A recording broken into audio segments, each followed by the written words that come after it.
I want to talk about the 4 areas of resilience that we ultimately focus on with you guys. You guys may or may not know, I'm in the process of writing an enormous amount of content, filming an enormous number of videos. We're building a new program, which is really, the idea of it is called phase 1. And what I believe everyone needs to do to lay a foundation for long-term progress. There's 4 areas of resilience, and I thought I would share them with you. And resilience can be thought of as capabilities, right? So the 4 areas are ultimately physical resilience, or physical capability, we'll say, metabolic resilience or metabolic flexibility, physiological flexibility, and psychological flexibility. So you have physical, metabolic, physiological, and psychological. And the difference, people ask what the difference between physiological and physical. Physical is about movement. Physiological is about like internal processes, the internal regulatory processes like pH and oxygen and fuel use, which maybe is interchangeable with metabolic flexibility. Those are your major areas that we as coaches focus on for you.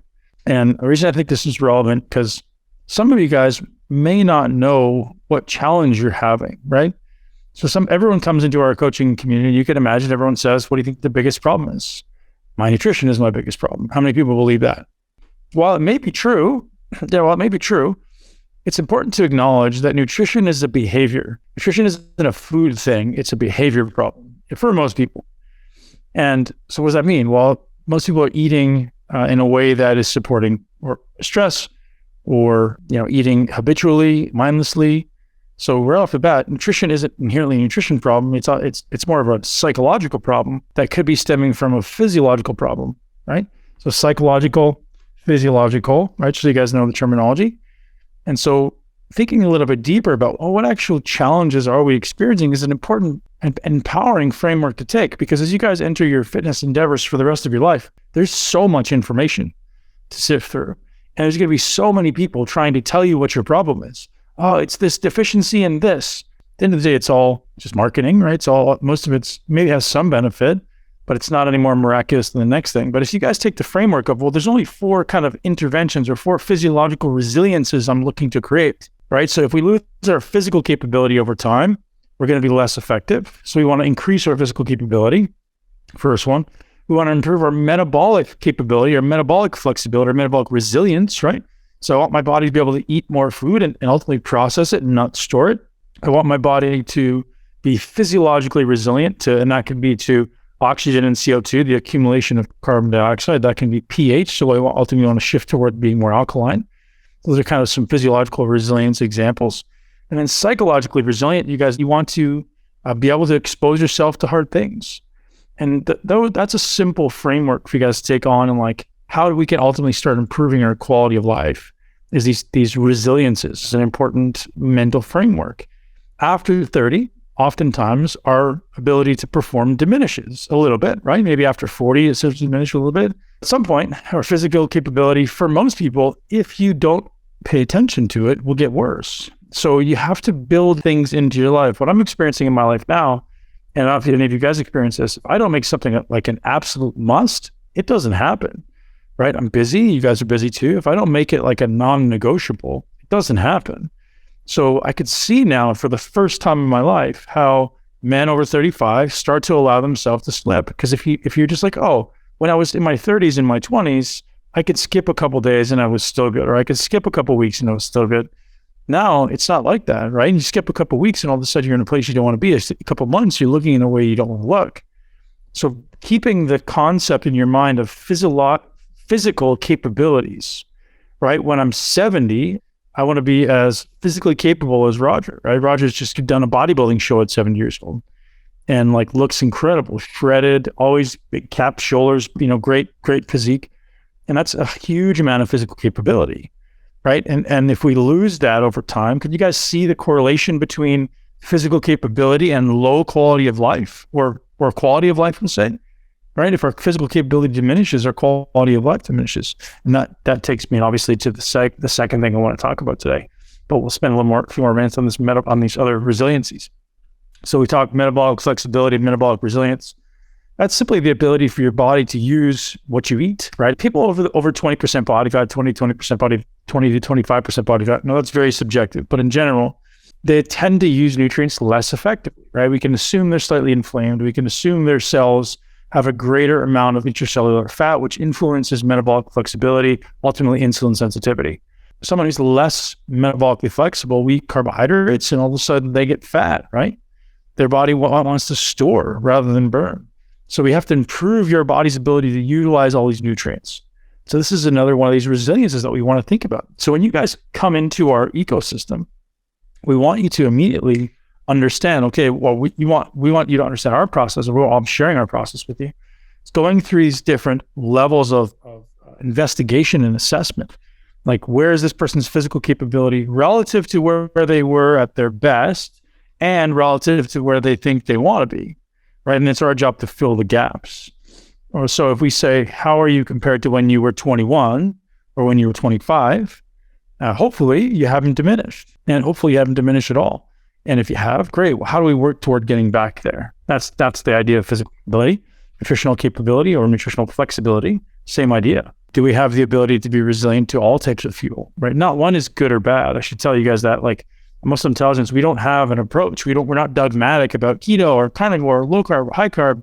It's like, if you think you deserve carbohydrate, you want a high carbohydrate diet, you better earn it, right? You better make sure your body uses them well. You better make sure you're using it in a workout. Most people simply aren't training hard enough to benefit from carbohydrates at a high level, right? I'm not against carbohydrates in any way, but certainly carbohydrates are incredibly useful fuel if you're training at high intensity.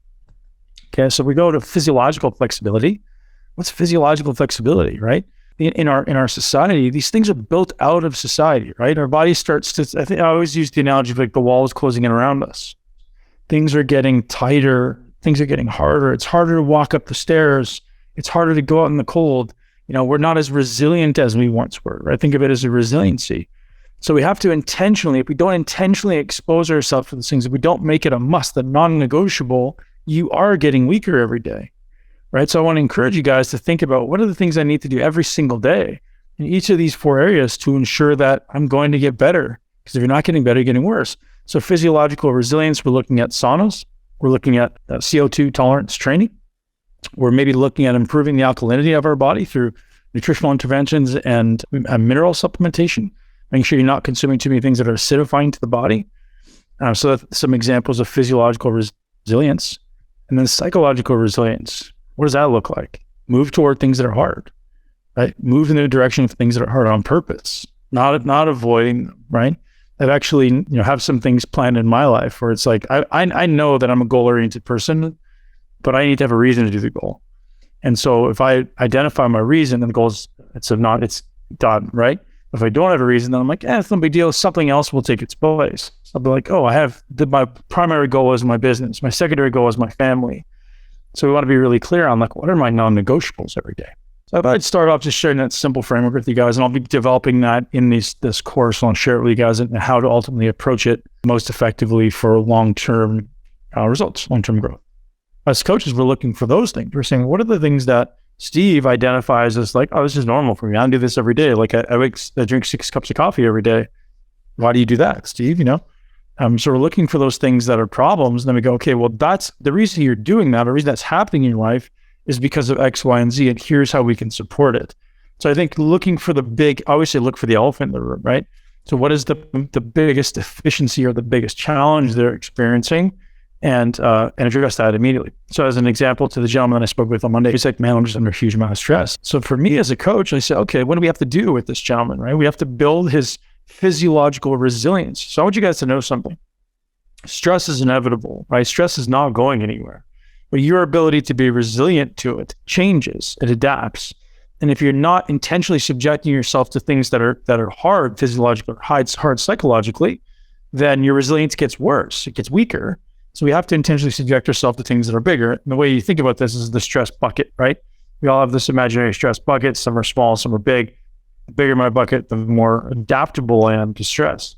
So my first objective for this client is, I'm going to build that bucket. And what does that look like?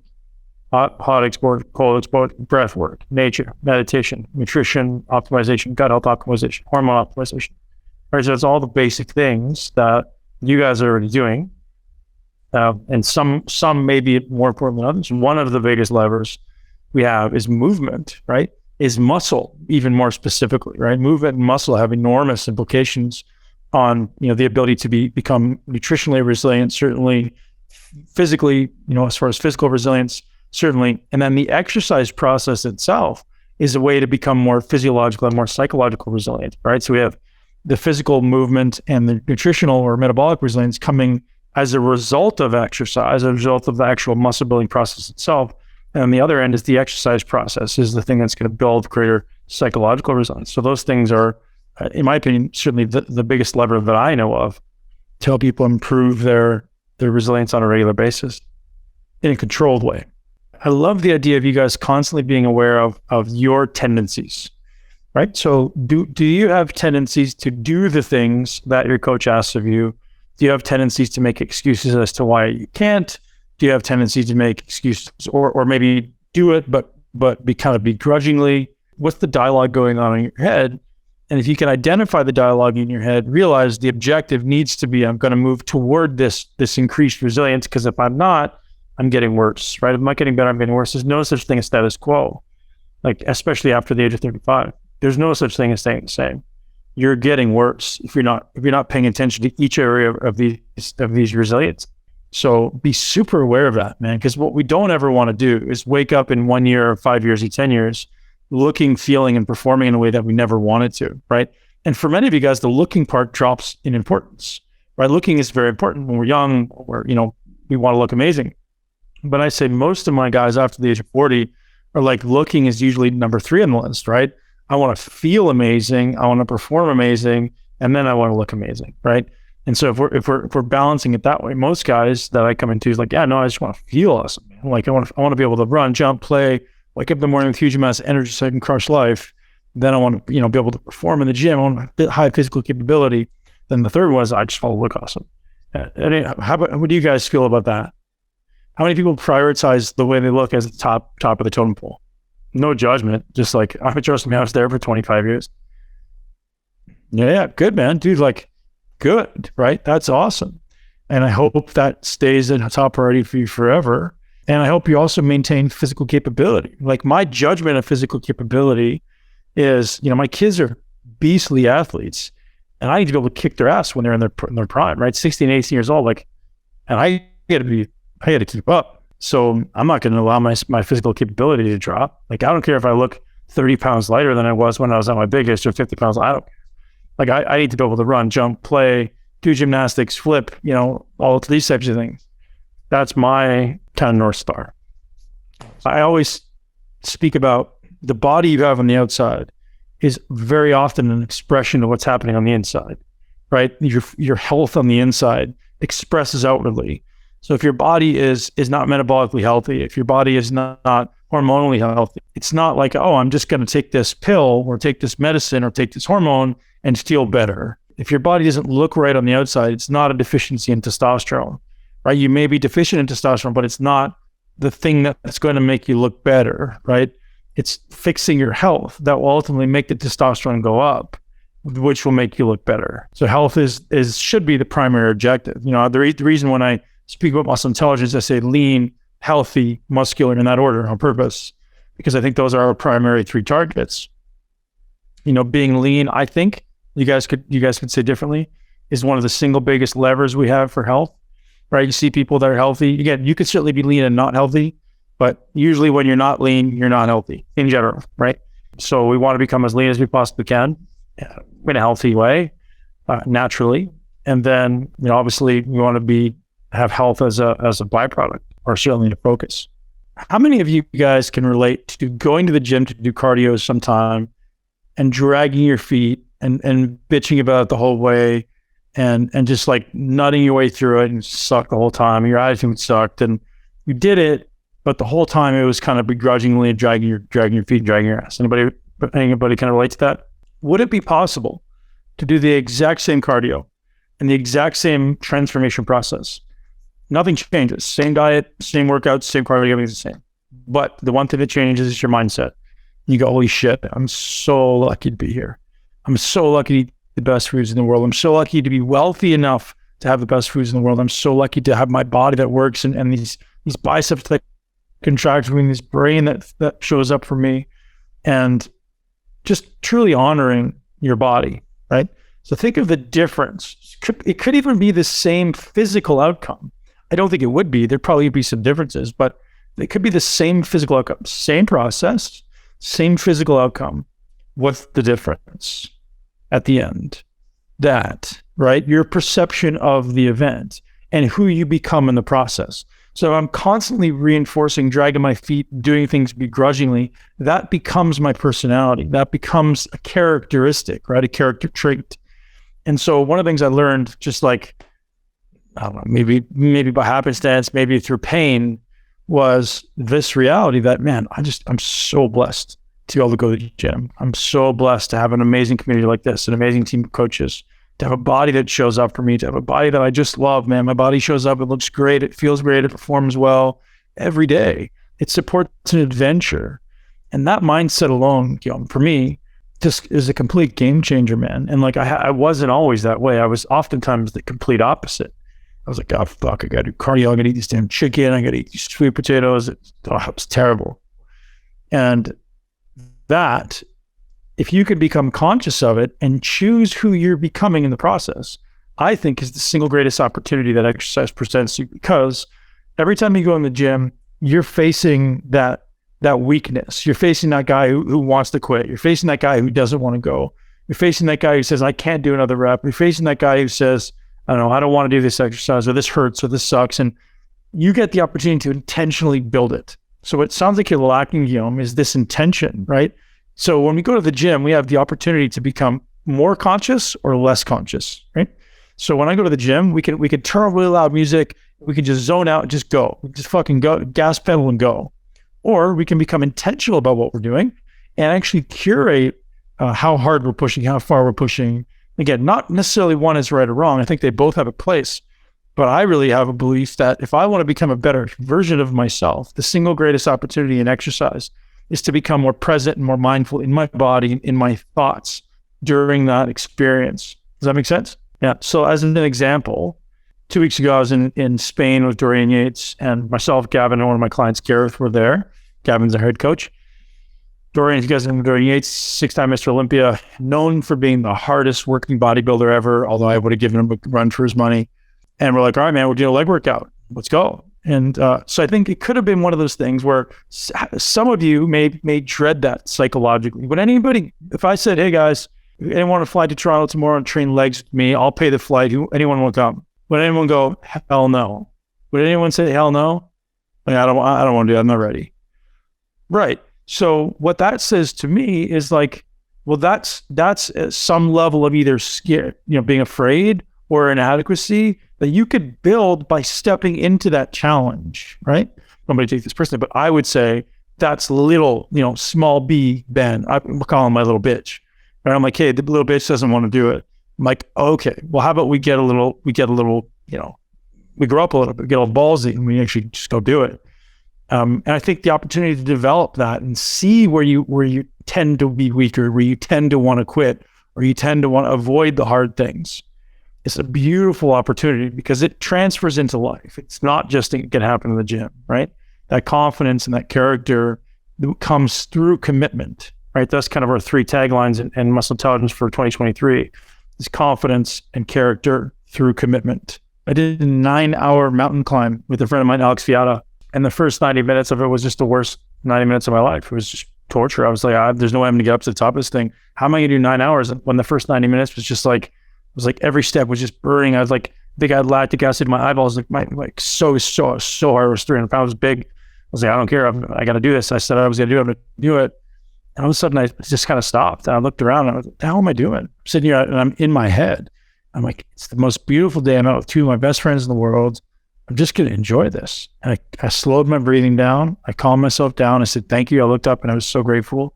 And no exaggeration, the next 6.5, 7 hours, like I felt like I floated up the mountain.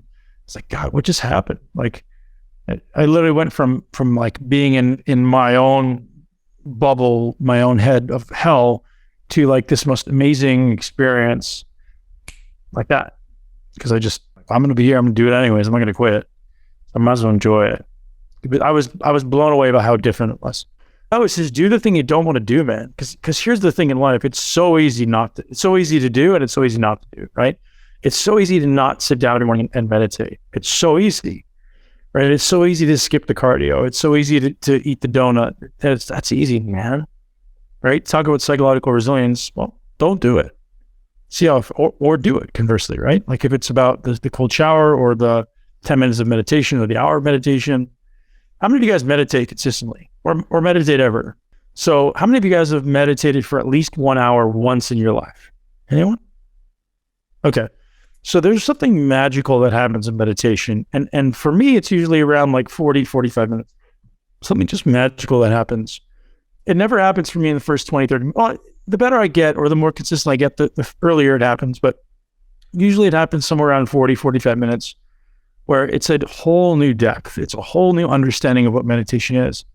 And it's always right after, if you guys have meditated for a long time, you know exactly what I'm talking about. It's always right after you're just about to quit. You're like, okay, I'm uncomfortable. I don't want to do this anymore. I get so many things to do. And if you can will through that, if you can just be like, nope, I'm sitting here and I'm doing it. Right on the other side of that is always a breakthrough, almost always.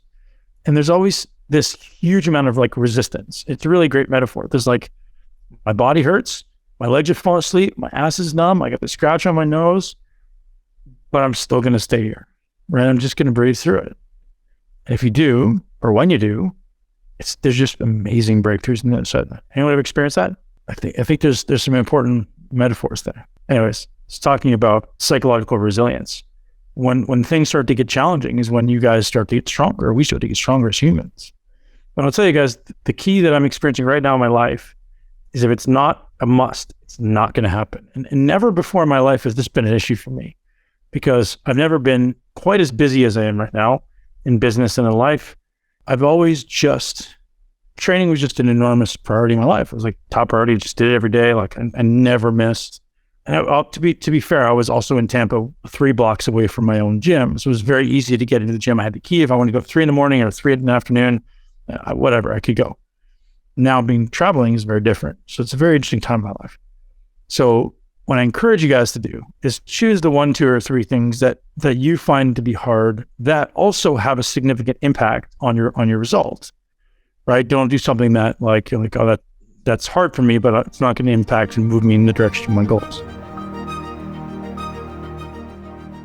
Thanks for listening to the Muscle Intelligence Podcast. For full episode guides with important takeaways and bonus resources, head over to muscleintelligence.com/learn.